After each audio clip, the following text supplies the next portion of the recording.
Hello everyone, welcome to my channel biology by Miraj sir और मैं हूं आपके साथ मिस्टर मिराज सर। कई लोगों की ये शिकायत रहती है कि गले में कुछ फंस गया है। बहुत लोग परेशान हो जाते हैं। घर पे कई घरेलू नुस्खे आजमा लेते हैं। कई सारी चीज़ें, हींग हो गया, इलायची हो गया, काली मिर्च हो गया, अजवाइन हो गया, तरह तरह के घरेलू मसाले का इस्तेमाल कर लेते हैं और कई सारी चीज़ों को निगलने की कोशिश करते हैं कि भाई जो फंसा है वह गले में, वह पेट में चला जाए, निगल जाए। बहुत कोशिश करते हैं, यानी कि कई नुस्खे आजमा लेते हैं, लेकिन गले में जो फंसा हुआ है वो ठीक नहीं होता है। तो चलिए समझ लेते हैं कि गले में आपके क्या फंस सकता है। देखो भाई, इसको मेडिकल साइंस में ग्लोबस हिस्टेरिकस कहते हैं। अगर यह समस्या आपके साथ लंबे समय से हो रही है तो आप अपने नाक कान गले के जो डॉक्टर होते हैं, स्पेशलिस्ट होते हैं, उनकी आप सलाह जरूर लें। बस ये वीडियो आपके जानकारी के लिए है कि गले में क्या फंस सकता है। तो चलिए समझ लेते हैं। देखो भाई, ये जो हमारा गला है ना, गले से एक लंबी सी पाइप निकली है जो जाके हमारे अमाशय में खुलती है। तो इस पाइप को हम फूड पाइप भी कह सकते हैं और इसका स्पेशल नाम है ईसोफेगस। राइट, यही ईसोफेगस नली है जो जाके हमारे अमाशय में खुलती है। देखो भाई, होता क्या है कि इसी ईसोफेगस में हम कह सकते हैं कि स्वेलन यानी कि स्वेलिंग हो सकता है, यानी कि सूजन हो सकता है, या एसिडिटी के कारण भी हम कह सकते हैं कि हमें ये महसूस होगा कि गले में कुछ फंसा हुआ है। यानी कि गले में हम कह सकते हैं कि सूजन हो जाता है, इन्फेक्शन के कारण भी हो सकता है। अब कैसे होता है अभी आपको बताएंगे। तो हमारी मस्तिष्क को ये लगता है कि जो गले में सूजन हुआ है ना, तो ब्रेन को लगेगा कि गले में कुछ फंसा हुआ है। ये बस आपके मन का वहम होता है, गले में कुछ नहीं फंसता। देखो भाई, होता क्या है कि कभी कभी एसिडिटी भी इसका कारण हो सकता है। जैसे कि जब हम भोजन लेते हैं ना, तो वह भोजन हमारे अमाशय में जाता है, राइट, स्टमच में जाता है।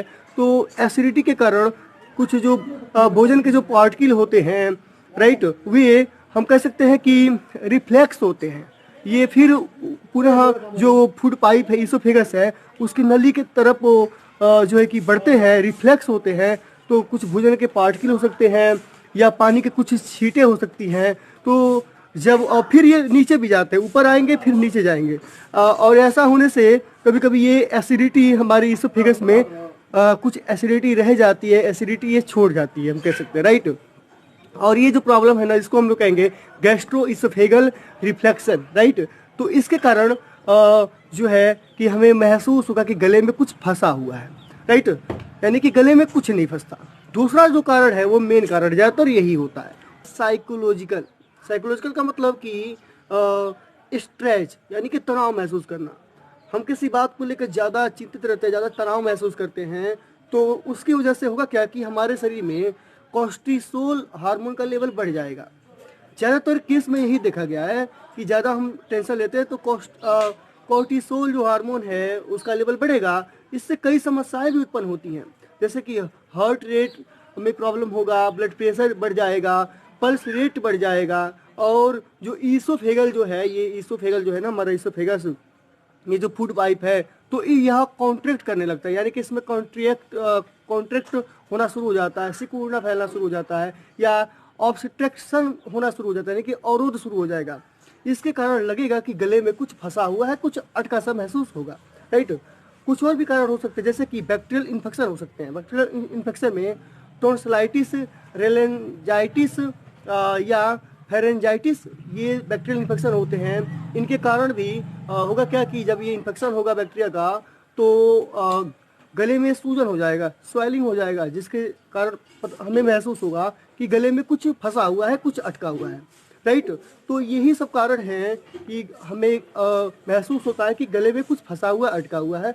यानी कि भोजन के पार्टिकल या कुछ भी हमारे गले में नहीं फंसते हैं, कुछ भी नहीं अटकते हैं, बस यह सूजन इसका कारण हो सकता है, एसिडिटी हो सकता है, या बैक्टीरियल इन्फेक्शन हो सकता है।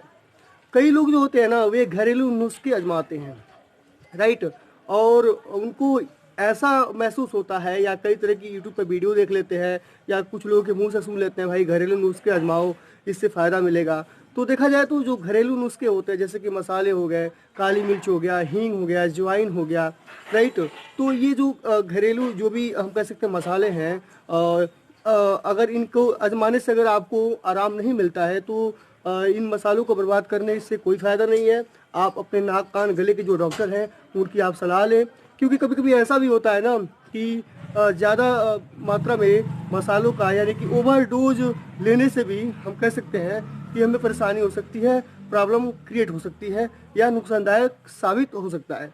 तो आई होप मेरे द्वारा दी गई जानकारी आपको समझ में आई होगी। आप चाहते हैं ऐसे ही नॉलेजेबल वीडियोस को देखना तो मेरे चैनल बालूजी भाई मिराज सर को सब्सक्राइब कर लें। अगर आप इस वीडियो को फेसबुक पर देख रहे हैं तो हमारे फेसबुक पेज को लाइक करें और कमेंट करना ना भूलें। जो भी आपके मन में डाउट है आप कमेंट बॉक्स में हमसे पूछ सकते हैं। वीडियो देखने के लिए धन्यवाद।